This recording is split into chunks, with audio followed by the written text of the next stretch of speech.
Monsters on Main Street, with a werewolf at the top of the 2-story building howling to the moon, lit by a wonderful yellow spotlight.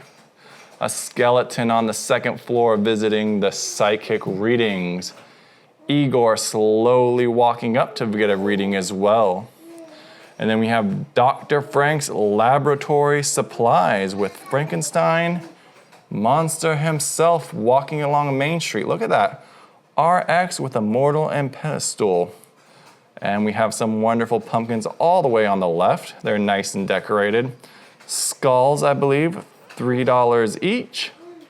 Moving up at the sign, Main Street, Monsters on Main Street, we have the 2nd floor, the Arms Hotel with a green arm sticking out of the window.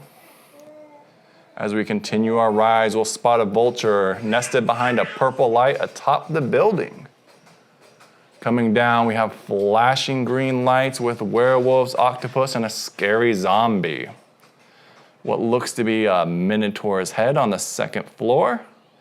And then we arrive at Drac's Cabinet of Oddities, with Dracula himself on top of the 2 steps, with creepy creatures. Beautiful, and then some wonderful oddities over here with a dog, a skeleton in a coffin, and I believe a cat nice and tucked away over here. Moving on down, we have more pumpkins. And then we have Ghoulie News, a newspaper stand handing out the latest Monsters on Main Street reports. Oh, look, and there's a skeleton all the way on the right. Panning out, what do we have? This is exactly what it looks like. This will cost you 130 bones if it's not on sale.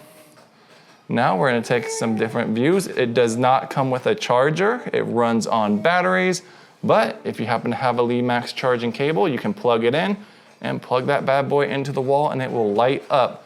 There is no music.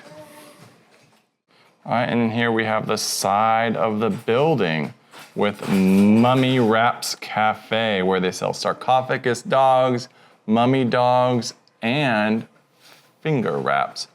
Going up, we can follow the vine almost all the way to the rooftop, where when we get to the 2nd floor, we'll take a look at psychic readings. And then as we climb higher, we're gonna see the werewolf howling at the moon once more with the chimney stacks along the top. And then we're gonna come on out and see how tall and how big this actually is when looking at it from the side. Well, and then we're gonna come back over here and take a look at how beautifully lit this is. They put a lot of work into the lighting, even the oddities over there on the right-hand side when we can see the dog through the other window. Looks wonderfully lit and warm with the skulls all looking towards us. And over here we can get like a profile view of, Ghoul News. And then it's actually a power switch right there that turns it on and off. This also has a vine that runs all the way to the top. That gray is actually not chipping paint.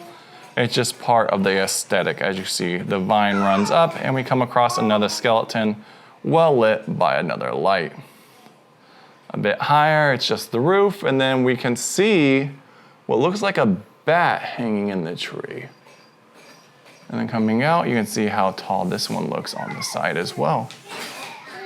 Pretty cool. And then finally, we're gonna take a look at the rear of the thing.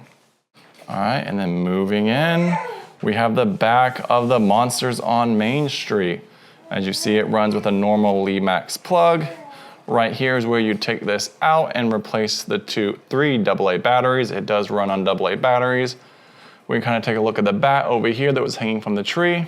Going across the top, we can kind of see everything that it has. The rear of the werewolf all lit up. The light's kind of reflecting a nice, beautiful glow. And then the cord running across. It is, I believe, made of resin. It looks pretty cool. For 130 bones, it ain't too bad. All right, that's Spooky Town on Main Street. Panning out, and we'll catch y'all later.